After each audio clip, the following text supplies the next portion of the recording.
আল্লাহর নবীকে ডাক দেয়া বললেন, ইয়া রাসূলুল্লাহ,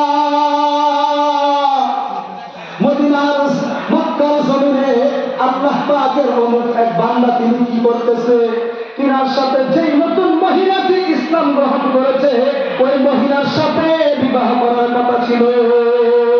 ওনার চিঠির মধ্যে একসঙ্গে কথাবার্তা বলে কথাবার্তা মিলিয়ে নিয়েছেন। এখন উনি মনে মনে মনে মনে নিয়ত করেছেন, যদি আমি মদিনায় যাই আমার বিবাহ হয়ে যাবে, আমার হিজরত করাও হয়ে যাবে। তখন আল্লাহর নবী বিশ্বনবী সাল্লাল্লাহু আলাইহি ওয়াসাল্লাম ডাক দিয়ে বলেছিলেন, ইন্নামাল আ'মালু বিন্নিয়াত। জোরে জোরে চিল্লায়া বলেন না সুবহানাল্লাহ। তখন আল্লাহর নবী বিশ্বনবী সাল্লাল্লাহু আলাইহি ওয়াসাল্লাম ডাক দিয়ে বললেন, ও আমার সাহাবী শুনো,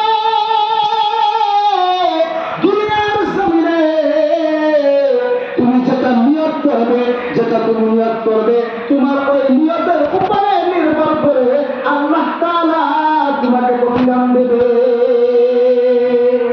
ওয়া ইন্নামা লিকুল্লি ইমরিইন মা নাওয়া ফামান কানাত হিজরাতুহু ইলা দুনিয়া। আমার বন্ধুগণ, তখন আমার নবী, আপনার নবী, দয়ার নবী, মায়ের নবী, বিশ্বনবী সাল্লাল্লাহু আলাইহি ওয়াসাল্লাম আল্লাহর নবীর সাহাবাকে ডাকলেন, ও আমার সাহাবী